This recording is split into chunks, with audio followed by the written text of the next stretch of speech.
Good morning, everyone. A Fox News alert for you. Iran is threatening the world's supply of oil, and the U.S. is taking this one very seriously. The rogue regime saying it will block the gateway to the Gulf. It's a narrow waterway known as the Strait of Hormuz. Tehran saying it will act if it feels its security is threatened. What does that mean? Good morning, everyone. I'm Jamie Colby. Great to have you here. And I'm Eric Shawn on the Sunday morning, and welcome to America's News Headquarters. We know the Strait of Hormuz is a vital waterway. About 20% or 1/5 of the world's oil supply passes through that narrow strait. It's the lifeblood of many nations.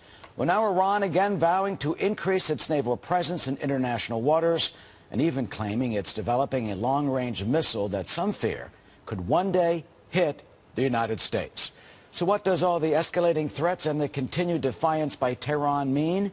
Joining us now, as he does every Sunday about this time, is Fox News contributor and former ambassador to the United Nations, John Bolton. Ambassador, good morning. Good morning, Eric. You know, we always discuss Iran, usually every Sunday, and now these escalations are just continuing. Can they close the Strait of Hormuz? Well, I think they could close it for a very short period of time, but our military has gamed this out over the years, and they feel very confident they could reopen the strait in a short period of time. They're moving resources to the region right now in preparation for a possible closure. But I think really what's going on here is that Iran is saber-rattling for a couple of purposes, and that includes the reports we've seen about missile testing and the like. They're trying to ratchet up the international price of oil by making it look like there's risk to the Strait of Hormuz. They're saying basically to the United States and the Europeans that they're not going to be intimidated by economic sanctions or threats to their nuclear weapons program. And I think this is key, they're now beginning to tie the nuclear question into the Syria question. Just earlier today, Iranian media reported that the government had invited all of the factions in Syria to come to Tehran to have peace talks. So I think this is something that's been brewing for a while, but it's very clear Iran's saying, don't step on our toes. Peace talks in Tehran. What does that signal to you?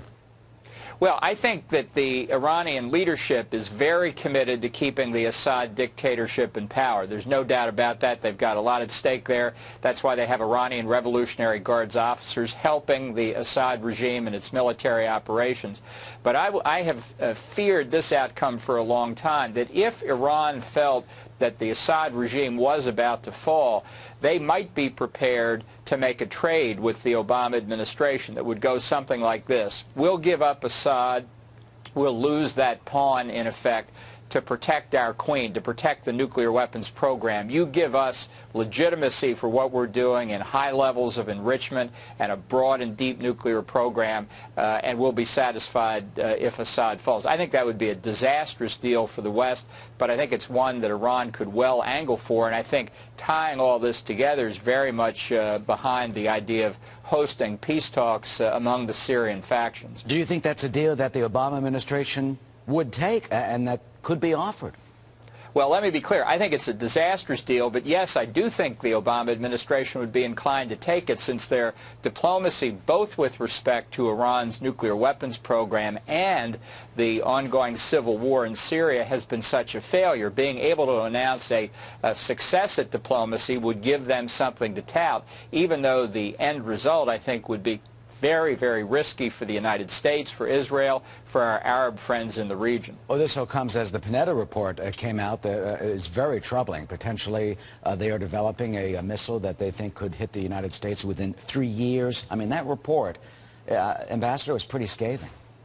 Well, it's and what's surprising people is that it follows years of reports from the administration that have downplayed Iran's success with its ballistic missile program. Let's be clear, these missiles are not to launch, weather satellites.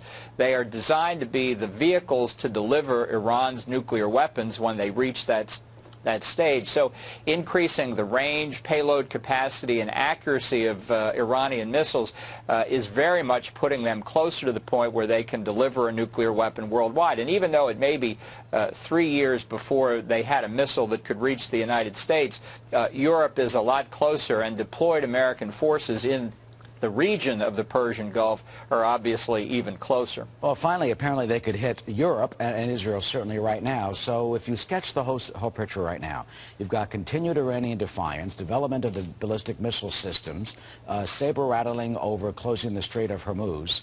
What is the end game, and where do you see this all going, Ambassador? Well, I think it's moving in the wrong direction. I think Iran is on the march. I think that whatever the economic pain of the new sanctions that have gone into effect, Iran is clearly showing they're not going to dissuade them from their 20-year effort to get deliverable nuclear weapons. And I think they're determined to make progress during an election campaign period in the United States where they think the Obama administration doesn't want anything from the foreign policy world reflecting on his leadership. So I think Iran's in a very strong position, and the end game is headed towards nuclear weapons. And the U.S. now moving more assets into the Persian Gulf, especially those minesweepers. Ambassador John Bolton, always good to see you, incisive and perceptive as always. Thank you.